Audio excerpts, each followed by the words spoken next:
As you can imagine, keeping this many animals and exotic reptiles comes with a price.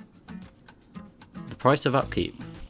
So for any other keepers watching, or those that are interested, here are a few ways I cut costs in my mini zoo. First off, it's the reptile shed. One day I'd love to have a place that I can keep all my animals indoors. Enough space to have a dedicated animal room and make most of the household insulation. So I've insulated the reptile shed with eco wool and foiled bubble insulation. The eco wool helps trap air and creates a barrier, slowing the process of heat loss, while the foil reflects UV rays, avoiding the shed from overheating in summer. So there's less heating costs in winter and less cooling costs in summer. As you can imagine, with this many mouths to feed, there's two big ways to cut bills. I used to spend over 100 each month just feeding everyone. But now, I breed my own dubia roaches, breed my own sun beetles, the reptiles eat the grubs, and soon I intend to breed my own morio worms and locust. As far as other food goes, it pays to buy in bulk, and there's a new project coming with snails next year. So by doing the research on nutrition, I was able to pick out and buy enough food for my fish to last a year, for only 30 quid. I buy frozen rats in bulk for Jason. I breed my own bladder snails for Marie, and soon I'll be making my own treats to feed Gary and Phil.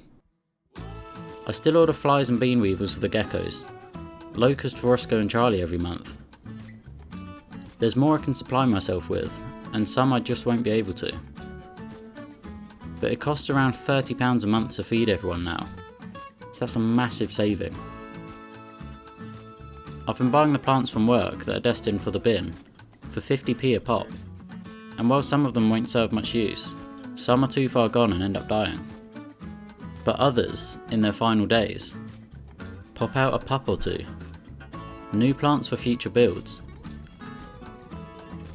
Not to mention the calamodon trees, that will hopefully produce new oranges next year, so free food for the inverts.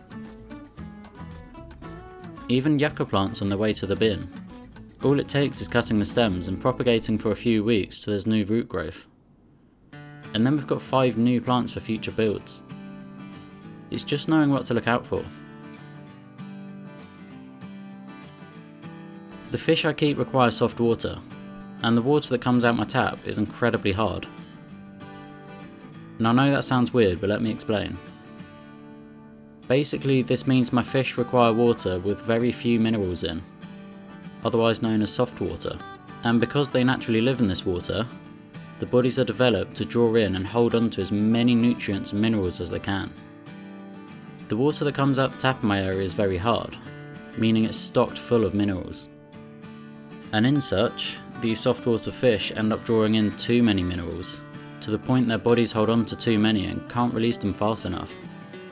And keeping them in this condition for too long can end up causing organ failure, and ultimately death. So I have to dilute their water with reverse osmosis water. Water that's been cycled and had almost, if not all, minerals removed. On its own it'd be dangerous because it'd be lacking these vital nutrients, but mixed it dilutes the tap water and creates the perfect environment. Anyway, I used to pay £5 for 125 litres of water per week, but £10 to £15 per week for transit since I don't drive yet. So I invested in a reverse osmosis unit.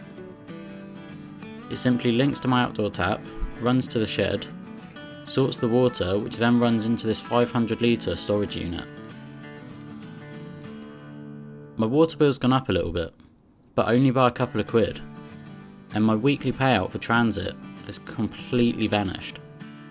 So that's roughly £80 a month, down to maybe £5. As it comes, that's all the measures I've taken so far, and there'll definitely be more in the future, as the more costs I cut, the more I can put back into SG Animals. It's also the initiative of reducing my carbon footprint. Less deliveries, less travelling, less packaging, and ultimately less waste. I've more goals in the future, like solar panels for example. I want to try and make everything green and almost self-sustaining. But for now, we do what we can and hopefully things will develop with time.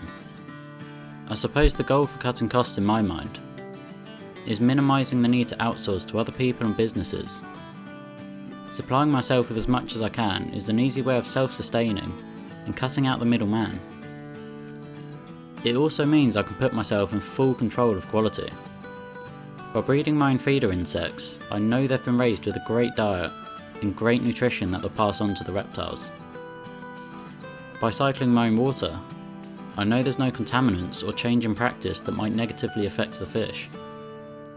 And in continuing to do so, we may be increasing how many chores I have, but we'll continue to minimise our expenditure.